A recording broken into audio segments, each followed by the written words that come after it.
Hello, I'm Jim Stafford, a business news reporter for the Oklahoman, and we're here today with Mike Dix, an agricultural economist and professor at Oklahoma State University. Mike's going to discuss the farm bill that was just passed yesterday and other ag issues. Welcome, Mike. Thanks, Jim. Well, first off, the farm bill was finally completed yesterday and now awaits the president's signature. What are your impressions of the farm bill, and what are some of the highlights of this bill, or lowlights? Well, Jim, I guess just an overall review of the farm bill. Was probably one of the most contentious farm bills we've had in a lot of time, and a lot of groups wanted a lot of different things. It's a very tense time because of food prices, because of cost of production, because of the energy. We ended up basically with a hodgepodge of things put together to try to make it work, and there are some good programs in there. I think there's some things that are new that we can build on in the future, and I look forward to working on some of those provisions with Congress and trying to make them better. Are there any fundamental changes from our previous farm policy? Yeah, I think affect especially Oklahoma farmers. I think the big one that is in there that took a lot of debate. We've been wanting to get it in there for some time. I think producers have been focused on that, and that is the revenue assurance. Instead of trying to manage agriculture through prices, yields vary, and so a lot of times they get money when they don't need it and don't get it when they do need it, and the revenue assurance program kind of will help deal with that issue of volatility in incomes. And so that's a new program. They won't have the option of doing that until next year.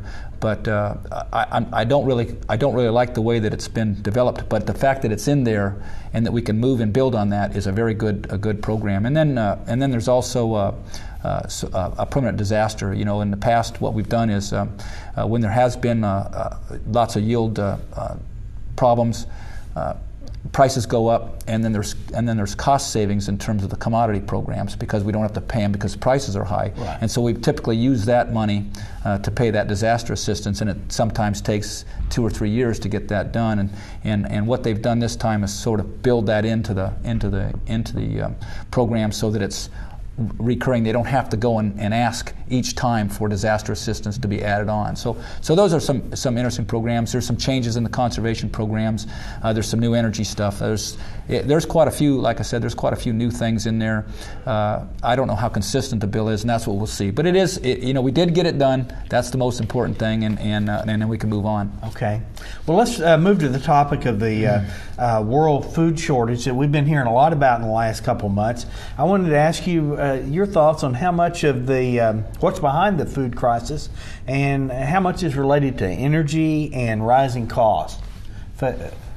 Yeah, I'll just say first of all, I think we made a fundamental change in how we addressed agriculture and food back in the mid '90s with the Freedom to Farm Bill, and we basically said let's let the market work.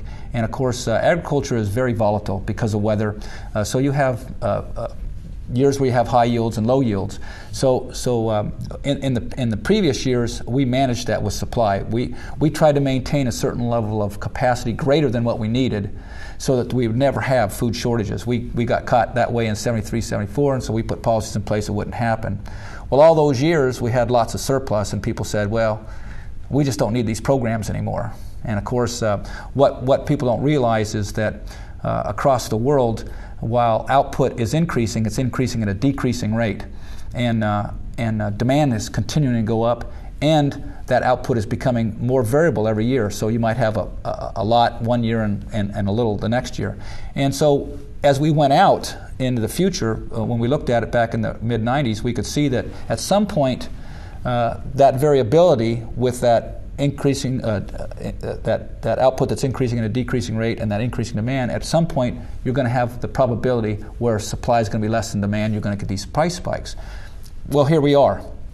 It had absolutely nothing to do with the current energy costs or the cost for fertilizer.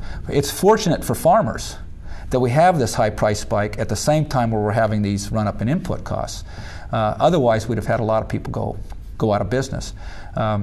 But it is just a matter of pretty much we've poorly managed supply. and we let the market work. And the market got rid of all the excess, and then we had a bad yield year for a lot of different countries, from Australia to Canada, United States, Argentina, and lo and behold, we didn't have enough supply to meet demand, and here we are. Will that be corrected? Probably be corrected in a couple of years. So my guess is that those prices will adjust down. Now, the real question is rather than why is there high prices, what happens after the high prices? So we hope that this farm bill has been written with that in mind, that in the outer years, maybe 2-3 years down the road, when we don't have high prices and we have those high input costs, that we're going to do something to protect that production capacity so that we don't have this same problem again. Well, finally, let me ask you, how much has all the emphasis on ethanol, use of corn, and created a competition for farmland between corn and other crops, and has that contributed to the food crisis? Has that contributed to rising costs and decreasing the output of other crops? Yeah, I mean, there's no doubt that there's a limited amount of land out there, and anything that you do with that land competes with all other uses.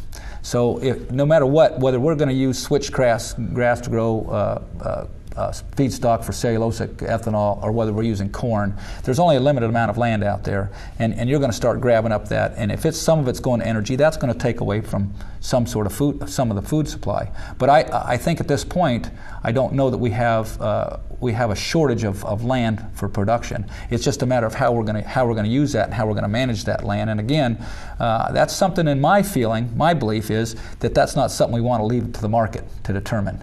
This is food we're talking about. This is not automobiles or clothes or something that we can get by without for a while. This is food, and it has to be there on a recurring basis. And so we really need to make sure that we have ample supplies of food. Okay. Well, Mike Dix, thank you for coming into our studios here at the OPEBCO campus here in Oklahoma City. Thank you very much. Thanks for having me, Jim.